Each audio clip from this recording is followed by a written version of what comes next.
folks. Right, so it's a bit of a different one today. I'm going to be fixing or replacing the sink in the hot and cold tap in the box on wheels, the caravan. So yeah, just something to show you that in our instance the caravan's quite old, so there's not really any point in booking it into a caravan place, getting them to do it. Just as well buy a new source a new sink on the internet, new tap on the internet, and bolt it all in, and yeah, go from there. So let's go. So the sink, it's got to go in there. It's got some threaded bars which sit in those grooves with just some little wing nuts on them. Obviously I've got to drill a hole in the back there for the tap, and again same for the sink,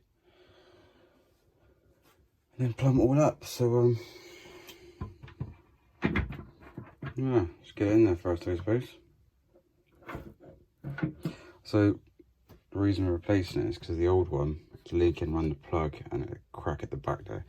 It's just all old and faded, but now it's all nice and white like the rest of the stuff. So yes, crack on with that. So I've just placed this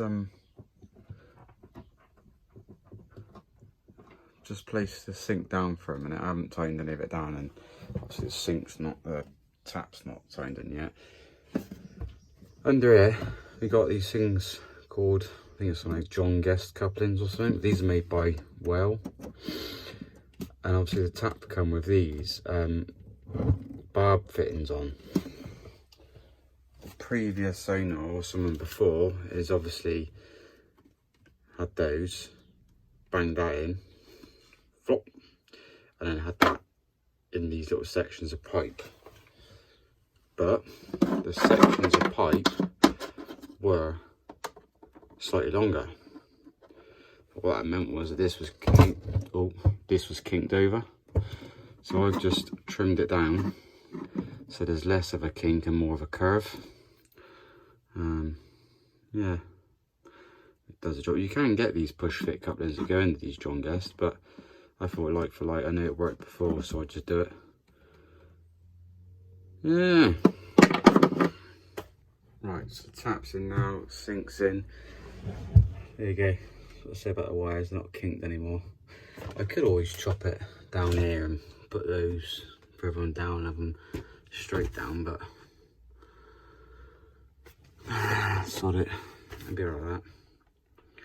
It's just a box on wheels. Yeah, there goes in. The water's not on, but tap's in.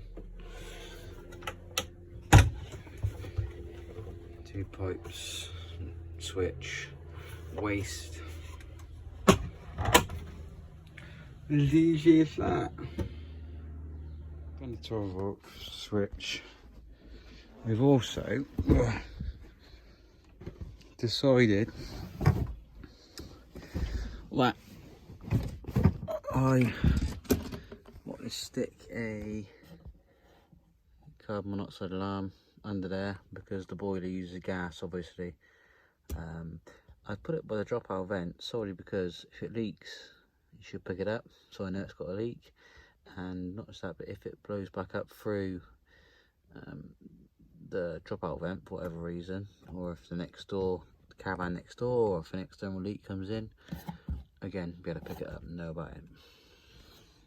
First things first, on this water pump doofer, that is supposed to be in there, but it comes off so easy, it's so loose.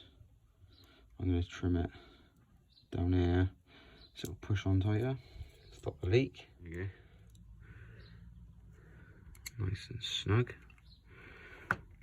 Beautiful. And then where the water clip plugs into, one of the security clips is broken off, so I've got to replace that now. Unscrewed it. The broken tangs still left in there. It's probably best if you just push them through. So, and then the new ones just push in like that.